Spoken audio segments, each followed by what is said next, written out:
lagi bersama Kones Podcast Diwara Nes. Bersama saya Yonata Dewi Lestari Simbolon sebagai MC yang akan mendampingi kalian dalam podcast pada hari ini.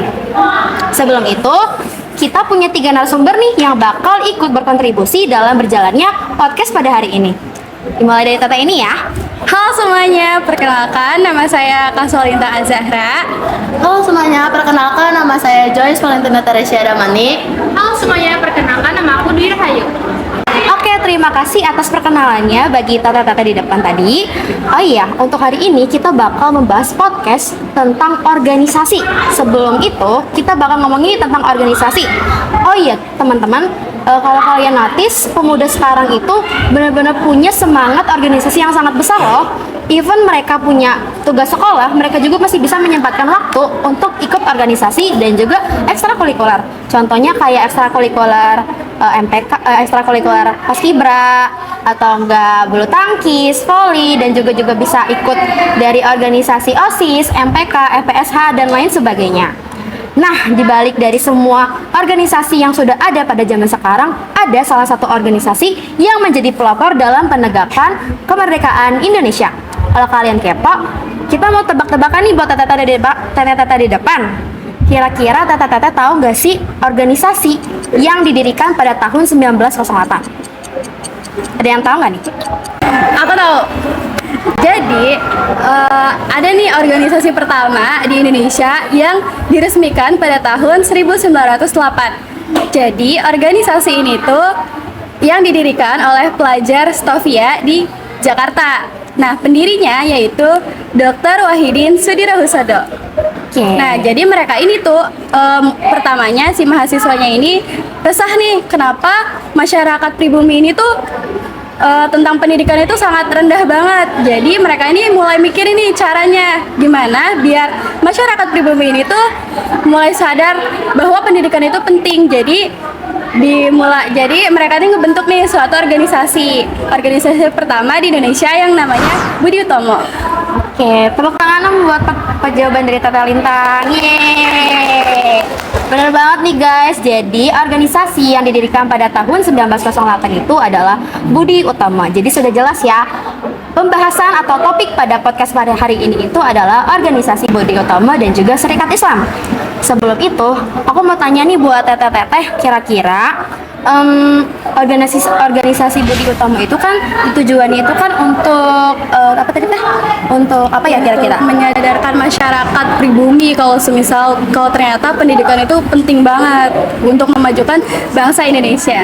Oke, selain organisasi Budi Utomo, yang saya tahu ini saya sempat baca artikel ternyata ada organisasi setelah bubarnya Budi Utomo itu ada organisasi yang namanya Serikat Islam. Kalau misalnya Serikat Islam itu tujuannya dibuatnya apa ya? Karena yang saya dengar itu kan dia itu awalnya dari Serikat Perdagangan Islam. Terus kenapa dia tiba-tiba ke arah ke politik ya kira-kira? Kalau itu kan memang ekonomi ya, tapi mereka juga mau mensejahterakan masyarakat pedagang pribumi. Tapi lama-kelamaan itu mereka sadar bahwa ekonomi ini nggak bisa lepas dari politik. Nah, akhirnya mereka ini membuat perjuangan untuk mensejahterakan masyarakat, memajukan agama Islam, juga melawan penjajahan Belanda. Nah, akhirnya mereka ini menjadi organisasi politik yang sangat disegani oleh Belanda. Oke, jadi ada 2 organisasi juga nih yang benar-benar berperan penting dalam pendirian kemerdekaan Indonesia. Ya, aku juga nih kepo banget sih tentang latar belakang didirikannya Budi Utomo dan juga Serikat Islam. Kalau misalnya aku sih paling penasaran sama Budi Utomo ya, karena kan dia paling awal daripada Serikat Islam. Kira-kira Tata tahu nggak sih latar belakang kenapa didirikannya Budi Utomo itu? Nah, untuk latar belakang Budi Utomo ini kan awalnya kan mereka ini kurang kesadaran ya tentang pendidikan, kebudayaan, sosial dan lain sebagainya. Nah, dengan didirikannya Budi Utomo ini tuh sebagai pembangkit nasional nih bagi masyarakat pribumi yang sebelumnya itu mereka tuh kurang tahu dalam pendidikan dan lain sebagainya. Oke, terima kasih atas jawabannya untuk Telintang. Sekarang kita beralih nih untuk ke organisasi Serikat Islam. Aku mau nanya sih, kira-kira siapa sih tokoh utama dari selain ST Samahuddin itu? Kira-kira ada tokoh lain nggak yang berperan juga dalam pendirian organisasi Serikat Islam? Dan kira-kira peran mereka tuh kenapa gitu bisa penting gitu? Oke, jadi itu SI kan pernah menjadi organisasi yang terbesar ya. Terus pada tahun 1911 itu oleh Samahuddin dinamakan SDI atau Serikat Dagang Islam.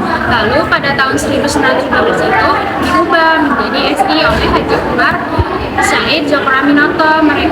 Dia ini berperan penting karena dia juga yang membawa SID ke dunia politik. Selain itu juga ada Haji Agus Salim, terus Abu Muiz sama Semaun. Mereka juga ikut memperkuat perkembangan Serikat Islam.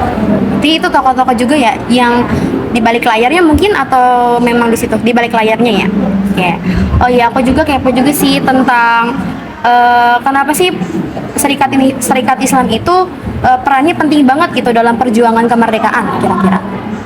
Peran penting Serikat Islam di dalam perjuangan kemerdekaan itu adalah menjadi organisasi pergerakan nasional yang berpengaruh, terus juga memperjuangkan hak-hak rakyat dan kemerdekaan serta meningkatkan kesadaran nasional. Jadi itu peran pentingnya juga ya dari Serikat Islam. Kita beralih lagi nih ke topik dari Budi Utomo. Nah, untuk perubahan status Budi Utomo itu setelah Kongres pertama itu kan dari awal kan masih organisasi pelajar nih Teh, tapi diubah menjadi organisasi kemasyarakatan yang lebih luas gitu. Kira-kira perubahan status Budi Utomo itu kayak apa gitu, perubahan drastisnya setelah Kongres pertama gitu? Awalnya organisasi Budi Utomo itu kan hanya menerima orang-orang terpelajar aja ya. Nah, karena organisasi ini tuh kurang luas, jadi akhirnya pada Kongres pertama ini organisasi Budi Utomo ini mulai nih menerima untuk masyarakat umum. Jadi nggak harus masyarakat yang terpelajar aja. Jadi itu perubahan setelah adanya Kongres pertama ya Teh? Oke. Nah, kalau misalnya Budi Utomo itu kan memang terpilihnya kan dari orang-orang pelajar aja nih. Kalau misalnya dari Serikat Islam, kenapa sih Serikat Islam itu lebih cepat menarik banyak anggota dari kalangan rakyat dibanding dari Budi Utomo yang lebih pilih orang terpelajar gitu? Kan si Serikat Islam ini tuh lebih cepat menarik banyak anggota karena dipimpin oleh S. Djokroaminoto yang dia tuh karismatik, memiliki tujuan yang lebih jelas dan program-program yang relevan dengan kebutuhan rakyat. Berarti dia pemimpin yang memang udah dominan banget gitu ya? Iya. Wah, proud banget sih buat pemimpin seperti itu. Lanjut, penasaran juga sih karena Budi Utomo itu kan berakhir lebih dulu ya. Maksudnya dia memang ada pembubaran khusus gitu. Nah, aku penasaran banget ending dari organisasi Budi Utomo itu kenapa sih, dan kenapa Budi Utomo itu diputuskan untuk bubar gitu? Apa sebabnya? Jadi untuk organisasi Budi Utomo ini kan hanya terfokus kepada pendidikan, budaya, dan sosialnya aja ya. Nah, sedangkan untuk bangsa Indonesia ini tuh makin maju dan ngebahas tentang politik. Jadi untuk Budi Utomo itu hanya ya udah nge-stuck di situ-situ aja dan nggak ngebahas tentang politik. Akhirnya Budi Utomo ini bubar pada tahun 1935.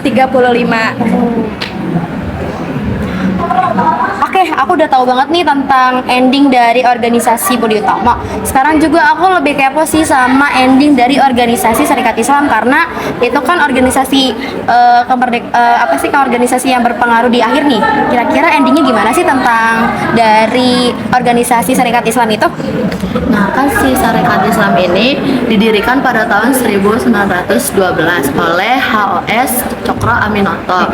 Nah, namun mengalami perpecahan pada tahun 1923. Itu karena perbedaan antara kelompok kiri dan kelompok kanan. Nah, kelompok kiri ini tuh yang dipimpin oleh Tan Malaka, sedangkan yang kelompok kanan ini yang dipimpin oleh HOS Djokroaminoto. Nah, kelompok kiri itu ingin SI ini tuh menjadi lebih radikal, sedangkan kelompok kanan ini ingin S ini tetap moderat. Nah, terus perpecahan ini tuh karena si kelompok kiri ini tuh ingin keluar dan membentuk KPI. Nah, sedangkan si kelompok kanan ini tuh kelemahan kekuatan gitu, karena kan kekurangan anggota juga. Nah, terus juga nah akhirnya si SI ini dibubarkan pada tahun 1966 oleh pemerintahan Orde Baru karena terkait komunisme.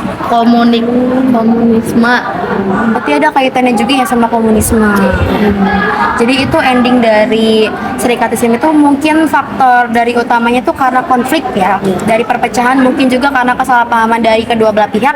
Akhirnya organisasi Serikat Islam itu jadi bubar. Gitu. Oke. Dari apa sih sejarah-sejarahnya dari Serikat Islam itu, kira-kira ada nggak sih warisan yang paling berharga yang ditinggalkan dari organisasi Serikat Islam yang berpengaruh gitu buat pergerakan nasional kita? Ya, si ini kan si ini menunjukkan kalau rakyat biasa itu bisa bersatu dan juga mengorganisasi. Mereka mengubah pergerakan lokal menjadi nasional dan juga mengembangkan masa yang bisa. Jadi kayak nggak cuma bangsawan putih doang, rakyat biasa juga bisa. Oke, segitu aja sih untuk pertanyaan dari aku pribadi tentang apa aja fun fact seputar Budi Utomo dan apa saja fun fact seputar Serikat Islam. Tapi aku pengen nanya juga sih dari Tete pribadi, dari Tete-Tete yang bertiga di depan ini, ada nggak sih yang mau ditambahin kayak fun fact baru nih tentang Budi Utomo ataupun Serikat Islam gitu? Aku mau nambahin nih tentang Budi Utomo. Jadi sebenarnya kan yang kita ketahui ini kalau Budi Utomo, organisasi Budi Utomo ini udah bubar ya. Tapi ternyata sebenarnya Budi Utomo ini memang diresmikan bubar pada tahun 1935. Tetapi mereka ini bukan benar-benar hilang atau benar-benar bubar, tetapi mereka ini pindah ke organisasi lain yang namanya Organisasi Parindra atau Partai Indonesia Raya. Jadi kan dibubarkan pada tahun 1935, tetapi mereka ini langsung nih ikut organisasi lain pada tahun itu juga, pada tahun 1935. Jadi untuk organisasi Budi Utomo ini tuh dia tuh bertahan 27 tahun aja. Oh my god, ini benar-benar fun fact baru banget sih tentang informasi tentang Budi Utomo yang ternyata bukan hanya lenyap gitu atau menghilang seketika gitu, tapi ternyata dia juga ikut gabung ya dalam suatu organisasi yang lain gitu. Terima kasih untuk podcast pada hari ini, tepuk tangan untuk kita bertiga. Yeay. Baik, sudah sampai ke penghujung podcast pada hari ini. Semoga apa yang disampaikan pada tata-tata di depan bisa bermanfaat bagi kita semua. Dan semoga kita terus menjadi pemuda yang bisa terus aktif dalam berorganisasi dan juga bisa terus aktif dalam kegiatan di sekolah ya. Sampai jumpa di podcast selanjutnya. See you next time. Dadah.